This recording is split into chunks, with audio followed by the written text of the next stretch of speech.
Uh, we're in 1 Corinthians chapter 11 this morning. Uh, Still working our way through verses 4 through 6. It was lengthy. I knew it was going to be. Uh, this is a very challenging subject for most people today, for all of us, I suppose. But trying to figure out exactly what it is Paul's talking about. And it's important for us to understand it. Through the years, there's been a lot of arguments over the length of a man's hair versus the length of a woman's hair. Uh, this has really been misunderstood. That's not the point of what Paul's talking about. It's not about the length of hair that a person has. There's no set number. A man's hair can't be over 1 inch, or a woman's hair must be 12 inches. There's nothing like that. The terms short and long, they're relative terms. But there's been a lot of problems through the years over this idea, so we want to go slow and make sure we understand exactly what Paul's talking about, what the point of this whole matter is. We discussed partially last week, verses 4 through 6, the principle of subordination. And authority is what this is really all about. It's not about hair. It's about subordination, the order, Christ, man, woman. That's the whole purpose of this.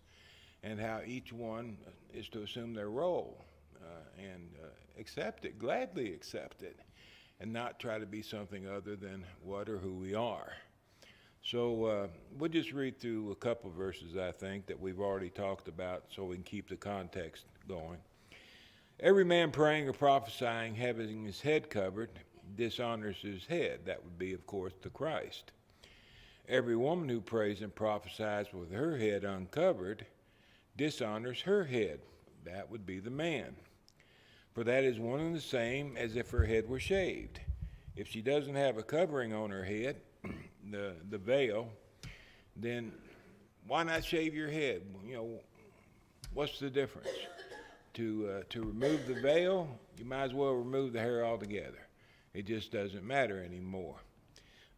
Some are talking about the woman's hair being the covering. That's not really his point. He's talking about a veil, what they wore over their face, which generally covered their head as well. This was something the women did in worship at that particular time.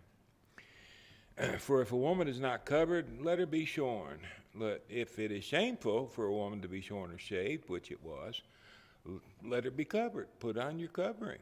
Wear it like you are supposed to do. It was a custom at the time, and it was a custom they were supposed to abide by, just like we are today. We're to abide by customs today. Some things, according to custom, are not appropriate. If so, then we're not to do it. When I was a boy, the houses of prostitution up and down the street, they always put a red light in their porch light. It was always a red bulb. And when you saw that red bulb, you knew what was there. And if you wanted to frequent the place, you could. So it wasn't appropriate for a Christian, for example, to have a red light on their front porch. Is it wrong to have a red light? No. But if you put up a red light, people would think it was a house of prostitution. So don't use a red light. There's no law that you can't use a red light. But it wasn't appropriate. And so it was. Godly women at this time covered their head and wore their veil. That was what godly women did.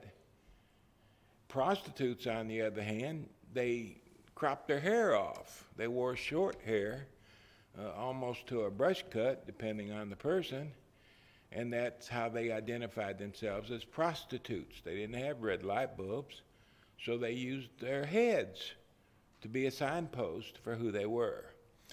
And as it always is, it is now.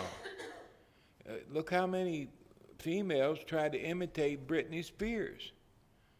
Well, look at Britney Spears. Is that someone somebody should be trying to imitate? Is that what godliness is going to imitate? Or what about a man who tries to imitate the likes of Mick Jagger? Is that something a Christian person would do? Does it seem seemly that we, who are not of this world, would try to imitate those who are the world? It just doesn't make sense. No, there's not a specific law forbidding certain things. But there are customs and cultures. And if you go against what's acceptable amongst the populace, I'm talking about the Christian populace, if you go against what's acceptable, then people are going to think badly of you. You may be a good person, but people aren't going to perceive you to be a good person. Why? Because you look like the world, and the world is not to be a part of the church. This is what Paul's addressing, okay? The hair, the veil, it's immaterial. It has nothing to do with us today, except that there has to be a difference between male and female, a distinguishable difference. Some of us, we grow whiskers, so we won't be mistaken for a female. Some women, they generally use the length of their hair, so they won't be mistaken. You don't want to make a law where there is no law. That's just as bad as denying a law. It's wrong to do that. It's wrong to impose what you think is a law on other people and say that they're a sinner if they don't do what you think they ought to do. Well, Paul's not imposing a law. He's imposing godly behavior. I'm going to talk about that in the sermon, actually, in a few minutes. But that's what Paul's discussing. It's very important. It's a very important matter because there's many things we should do and should not do, which is based on what is socially acceptable for Christian people. There isn't a thou shalt not or thou shalt. It's just what's appropriate for us to do. He's not addressing the matter of women preaching, teaching, or prophesying, at least not in this text. That's not what this discussion is about. His subject in this chapter is coverings, culture, and custom. That's what he's talking about. It had to do with the culture, the customs of the people, and I want to point that out first thing out. Let's talk about Judah and Tamar back in the Old Testament days. Judah was the father-in-law of Tamar. Judah was one of the sons of Jacob, or Israel, and Tamar married his Boaz. In Genesis chapter 38, the record states that Judah, the son of Jacob, had 3 sons. The name of those boys, the first one was He was the oldest one. The second one was Onan. He was the middle boy. And then, of course, the third one was Shelah, verse 5 in that chapter. Well, what exactly happened? Just a very brief history. Married a woman named Tamar. She was given to him to be his wife, and so she was. Well, suddenly, unexpectedly died. He's out of the picture. Well, according to the way of the times, Tamar would be transferred down to Onan. She'd become his wife so that he could raise up seed to his brother, So that's what happened. Well, Onan suddenly died. And then Tamar, by their system, should have been transferred to Shelah, the youngest son. Well, Judah wasn't going to have any part of it. Instead, he sent her back to her father's house. This wasn't looking good. You got 3 boys. The first one's dead. He was married to her. The second one's dead. He was married to her. You ain't getting a hold of my third son. I don't want him to die too. So instead of letting her marry him, he sent her back to her daddy and said, you stay with him and you stay away from my son, lest there be another death in the family. She had no husband, no child, and most importantly, no inheritance. She should have been receiving the inheritance by means of her husband that Judah could pass down to her, but that's out of the question now. So what happens to Tamar? She's mad. She's angry. She's back at her father's house. She has no husband. She can't have children, and she won't get that inheritance. So it's not a good situation for her. It's not good to be a woman alone in Israel during that particular time. So in Genesis 38:13 through 15, it was told Tamar, saying, look, your father-in-law is going up to Timnah to shear his sheep. And so she took off her widow's garments. She had them on all this time, still wearing them, the custom. She took off her widow's garments, and she covered herself with a veil and covered her head. She sat in an open place, which is on the way to Timnah. For she saw that Shelah was grown, he was now a grown man, and she was not given to him as a wife. She's going to get her part of the inheritance one way or another. She has a plan. So when Judah saw her, he thought she was a harlot, prostitute. Well, what made him think that? Because she had covered her face. She was wearing a veil and a covering over her head. It's odd, isn't it? In the first century, this veil and covering was a symbol of modesty. Back during the days of Judah, that same veil and head covering was a symbol of harlotry, just the opposite. Customs are fluid.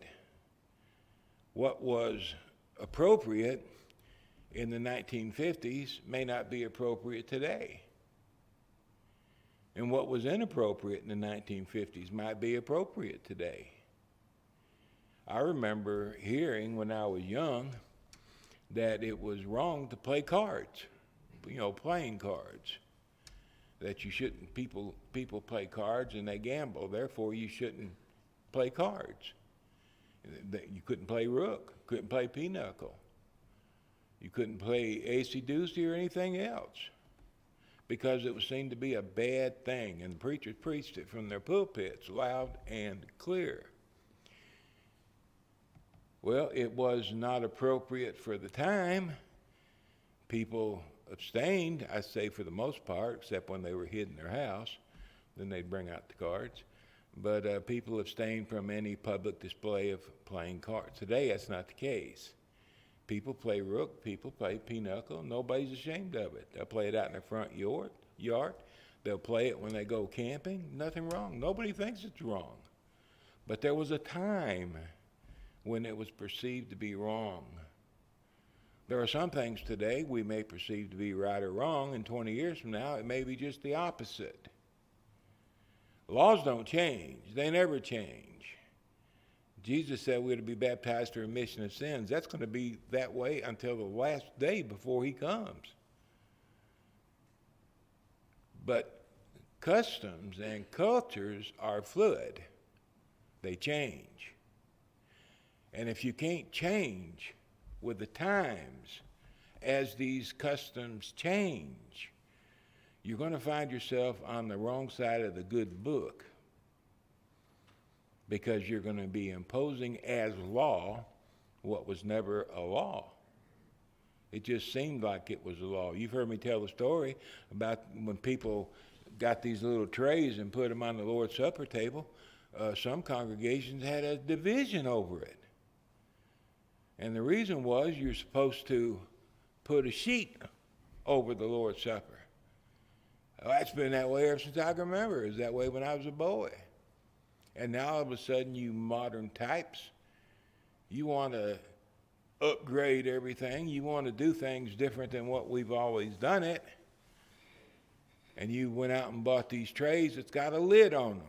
That's the reason they covered them, so the flies wouldn't get on them. They thought it was there because, well, it was supposed to be there. No, they couldn't keep the flies out of the bread and the fruit of the vine. So they covered it with a sheet. But over time, it became a law in some people's mind. How about the one with the woman? She called her mama one time. And she said, how do you go about cooking a ham? And the mother told her. And the daughter, she got out a knife or hacksaw or whatever, and she cut off about 8 inches of that ham. Her mama told her, it's 12 inches long, and she had 18. She cut off part of it, and she put it in her big baking pan and stuck it in the oven. And she asked her mama one day, said, Mama, how come you only bake a 12-inch ham? She said, my pan is 12 inches long. That's all I can get in there. And the daughter had a 20-inch pan. So she's cutting off the ham because that's what you're supposed to do. Cut off the end of the ham. So many things, and there are a lot of things that this happens. People think it's a law. It's not a law. Read the book. It's not a law. And we have to distinguish between the two. Otherwise, the church is going to suffer from divisions that never should have happened in the first place. I've seen this ever since I've been a Christian. People arguing, fussing over things that didn't even matter, one way or the other. If a woman wants to put a hat on her head or wear a cover over her head or a veil over her face, well, that's none of my business. That's her business. That's not our custom, but it's not wrong if a person does it on the other hand either. I certainly wouldn't be offended by it. With that in mind, let's go on with this study. If a woman is not covered, if she refuses to cover herself, well, let her shave her head. Let her crop it, cut it down low. Judge among yourselves, he'll ask in verse 13. Judge among yourselves. Think about it for a second. Is it proper for a woman to pray to God with her head uncovered? And everybody's going to think about it, and they're going to say, no, it's not. Why? Because it's not the culture.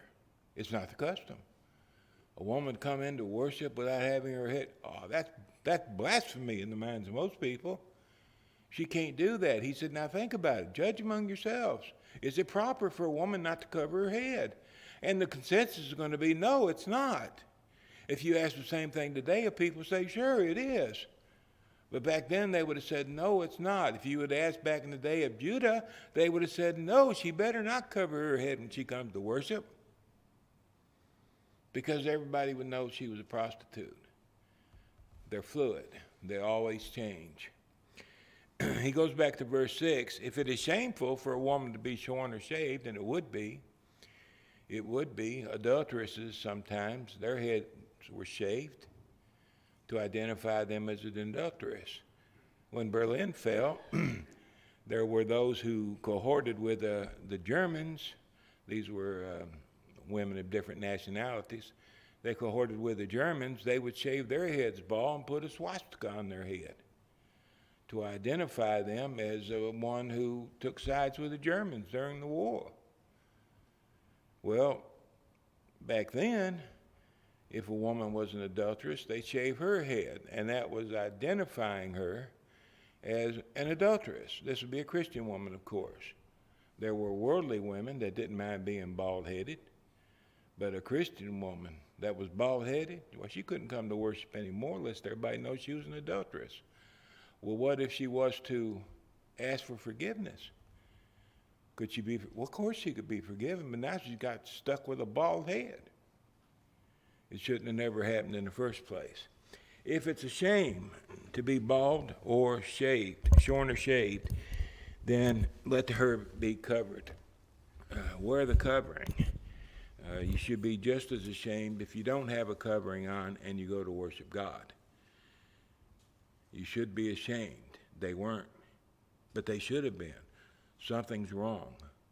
They don't possess the Spirit of Christ. They don't have the mind of Christ.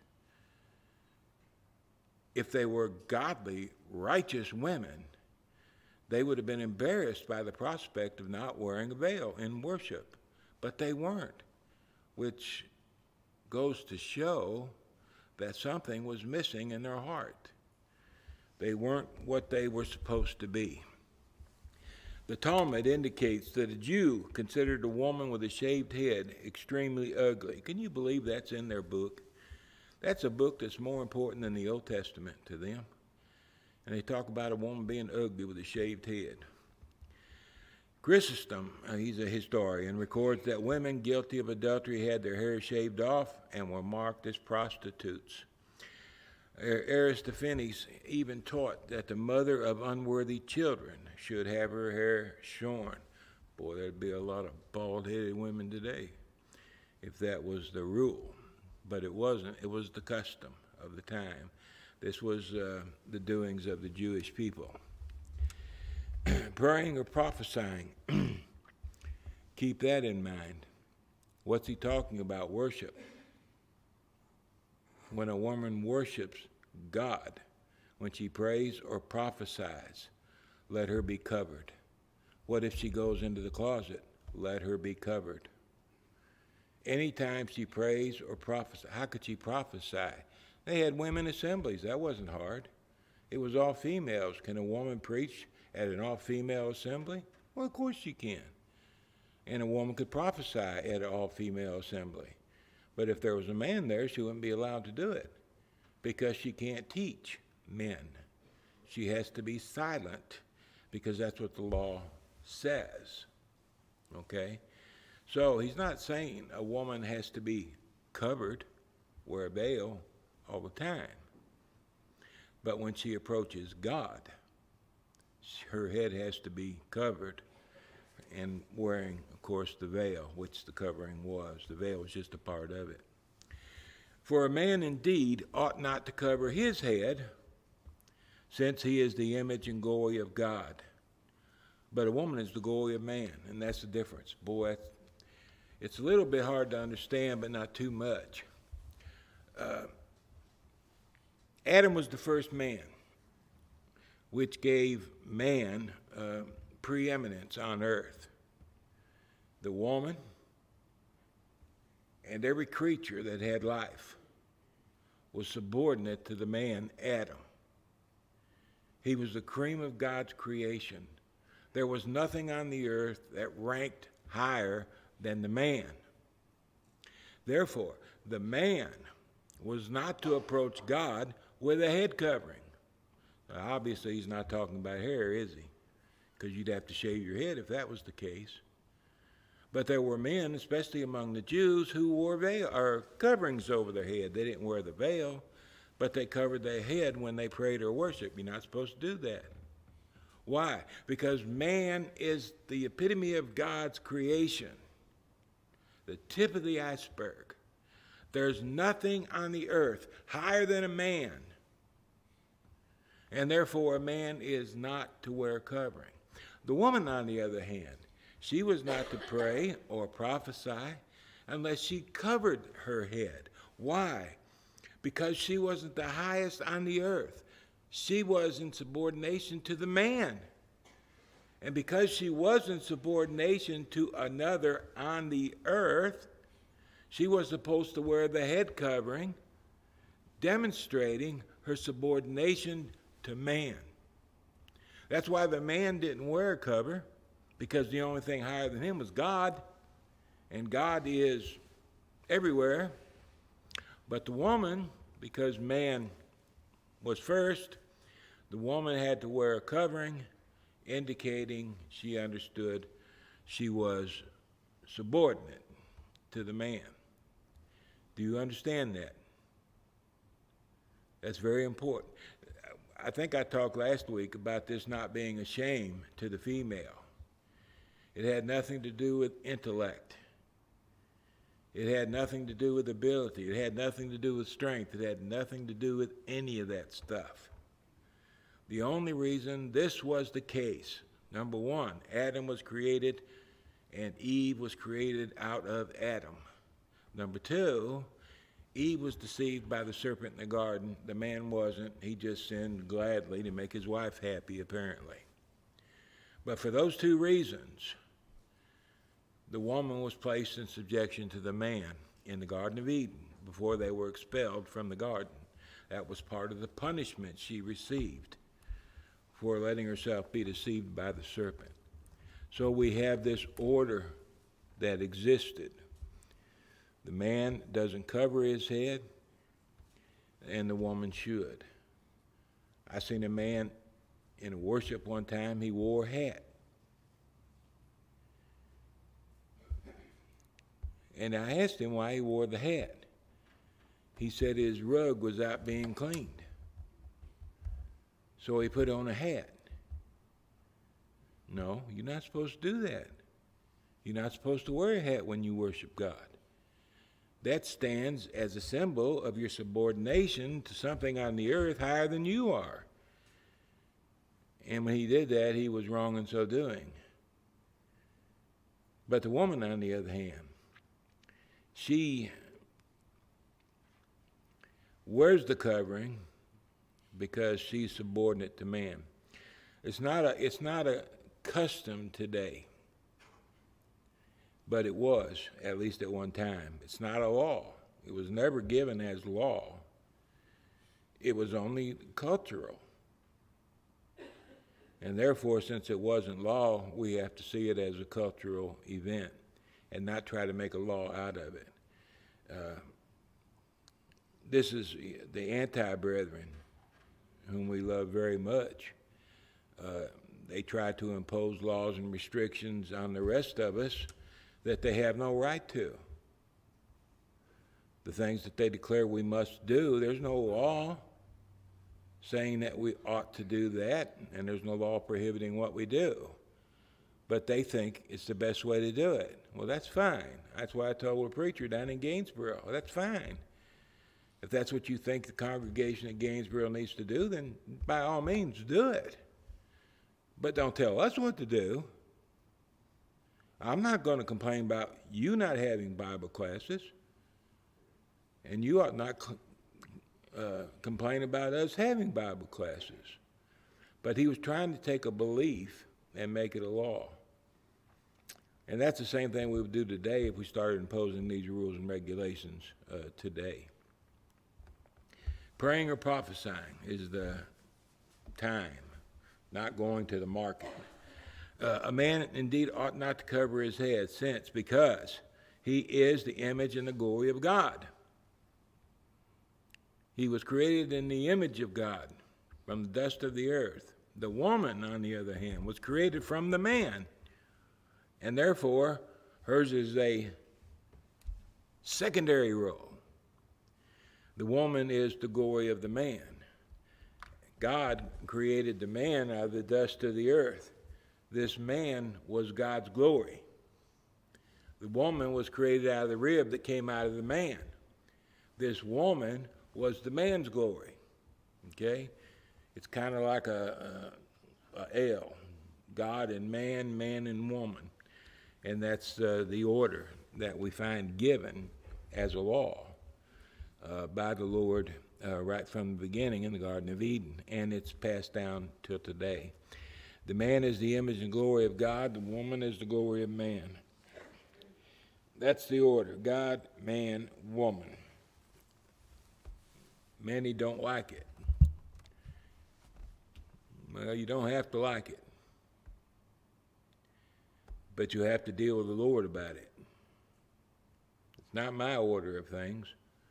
I know a lot of women I would think would be better leaders than men. I know a lot of women that I think are strong in character and godly content, maybe even more so than some men are that are Christian men. But the rule's been set by the Lord. It's not ours to change.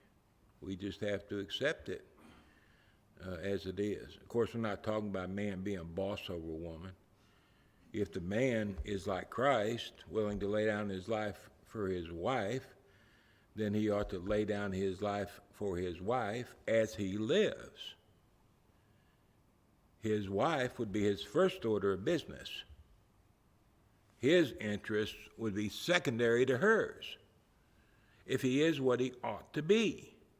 Sometimes we think about the male-female relationship. Let's think about Christ's relationship to us. We're supposed to behave towards our wives like Christ did towards us. There's no boss in the equation. There's no, I make the decisions around here. If I treat BR like Christ treats me, she's in pretty good shape. If I am what I ought to be. Man is not from a woman. Man didn't come from woman. It was the woman who came from man. Nor was man created for the woman. The woman was created for the man.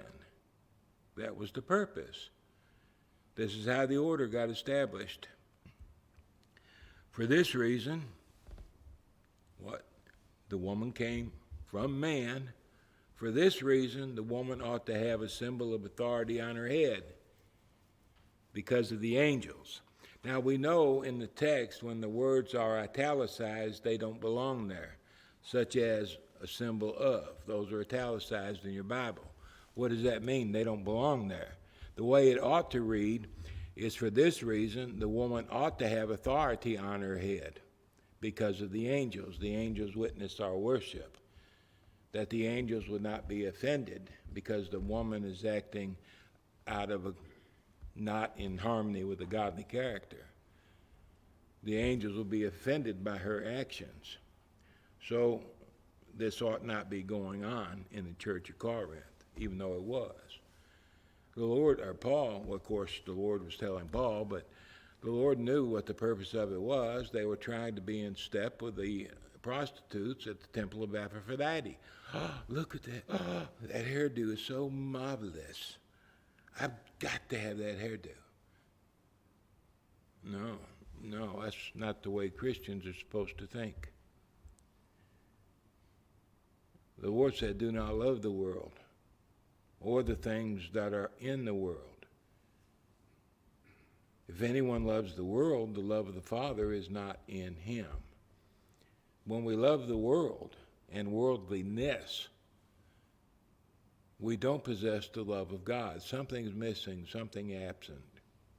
When the male and the female are what they ought to be, you've got unison. You've got oneness. You've got two who have actually become one. And as one, they are stronger than ever. But both persons have to do their part and understand what that part is. It's not being lesser, certainly not a slave, but a partner in all aspects of life. Nevertheless, neither is the man independent of woman, and he's not, nor a woman independent of man in the Lord. Both play crucial roles in the family, which is the foundation of all civilizations. For as woman came from man, now watch the language change, even so man also comes through woman. You know, in the Bible it always talks about the seed being from the male. The male carries the seed, and he passes the seed on through the woman. And through the woman, from his seed, a child is born. So I didn't come from my mother. I came through my mother. The language is going back to creation. Eve literally came from Adam, from a rib. That's not how reproduction works. We come through. Part of the male, part of the female, and through the woman, she houses the life that's come into existence. And through her, the child is born. There's a difference. He comes through. She came from. And Paul's making the distinction clear. But all things are from God. It's all God's doing. It's the way God set it up. It's what he planned, what he intended. And it's a rule for us to follow. Today, it's a very hateful rule in the eyes of many. It shouldn't be considered that way. It's not hateful at all. It's a very kind rule, a rule that's in harmony with both natures, the male and the female. We're very different. I know now they say we're not. These men claiming to be women and competing against them in sports. They get out here and swim, and he beats her by 10 or 15 yards. Why? Because he's stronger. He's got a stronger body. His frame is stronger. It's like a steel frame versus a wooden frame under a trailer. It's stronger. So of course he's going to beat her, but he calls himself a woman. He can't compete in men's racing, so he calls himself a woman and goes out there and competes with the girls. Is that fair? There's no way that could be fair. He's not a female. He's a male. but they claim to be female. You know, right now they're making a lot of children into what they're not. State of Nebraska last week passed a law where you couldn't flip the sex of a minor. It's the only state in the union that's got such a law. No other state has it. If a mother wants to turn her little girl into a boy, snip, snip, snip, she's a boy. Or vice versa. That's just not right. That's not, women say, well, we got the right to kill our baby if we want to. Now they're saying we got the right to change the sex of the baby if we don't like it. Something is gone really wrong, and it shouldn't be that way. There's a difference between men and women. We're very different, and thank God we are. A man makes up for what a woman might not possess, and a woman makes up for what a man may not possess. And to tell you the truth, I think the women may have gotten the short end of the stick, because VR contributes much more to all of our personalities, my family, than I did. I got the influence there, but not like she does. Not like she does. I remember back when my kids were little, they'd say, Dad, do you think I can do this? Yeah, go ahead, it's all right. Well, I better go ask Mama. Hey, I can tell you it's all right. Yeah, I know. I'm the head of the house. Yeah, I understand. But I better go tell Mama.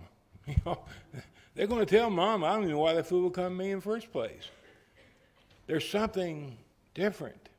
I can't explain what it is, but I know it's there because I've seen it with my own eyes. The woman contributes something to the family that creates the cohesion. It's what makes us a family. So many times when a mother dies and there's children involved, so many times the family suffers. Because that glue, that cohesion, isn't there anymore. And the daddy may not have, most don't, may not have what it takes to pull it all together. That's why God put the man and woman together and made them one. That's the best way. That's the right way. That's God's way. And it's got to be the best way. Judge among yourselves. We discussed this a moment ago.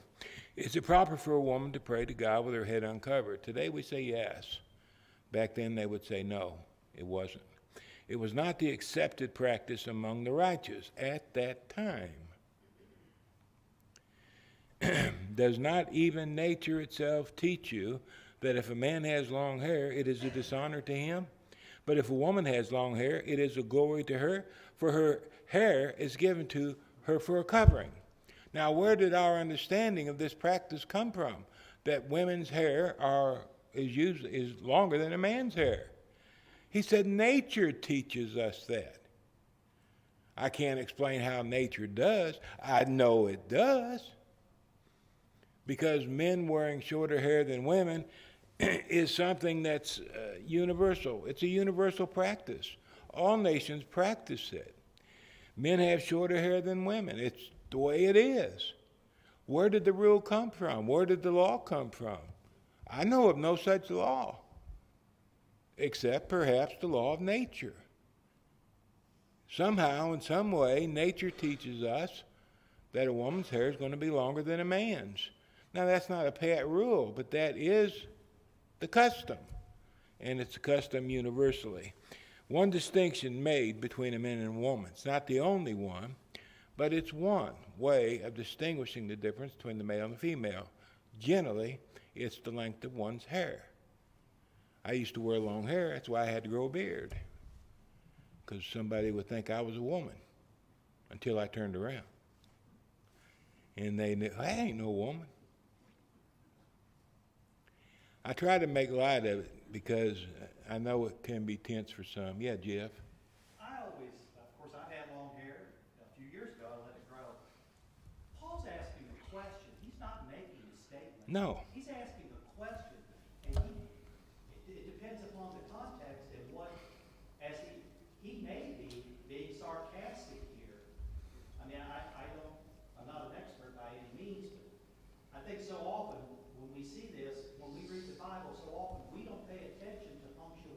Yeah. He's not making a claim. He's asking a question. And It's a rule that everybody knew. it was a rule everyone knew and followed. It was a tradition. Yeah. And there's nothing wrong with that. No. At that time. But it always amazes me. It's a question. Yeah. It's he's stating what everybody knew to be a truth, at least among the people. And when you go universally, how come they do the same thing in Afghanistan or down in China? I mean, why? How do you account for that? I don't know. I don't know of any other way except what Paul says here. Nature teaches you this, and that's why we ought to do things.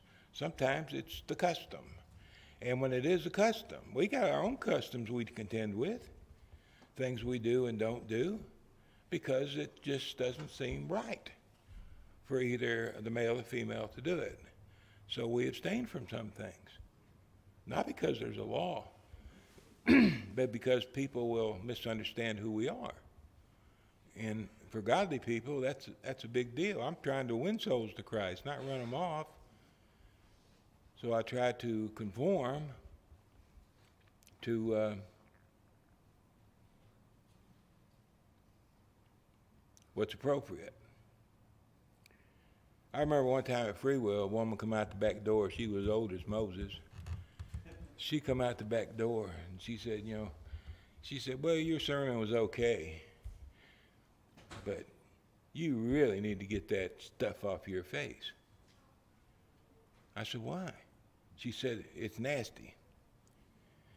I said, well, my Lord wore a beard. She got up and she got loud. My Lord did not wear a beard. And by that time, I was pushing the envelope. I said, haven't you ever seen a painting of him? And nobody got a picture of him. Read your Bible and find out that he had hair on his face, because it was prophesied by Isaiah that when he was crucified, they would pull the hair out of his face. That indicates a beard. Yes, he had a beard. But she get me down the road over that. She never came back, and I didn't complain. She was, that was one tough woman, boy. Well, looks like everybody's back. We'll take up, Lord willing. We'll take up, Lord willing, back here.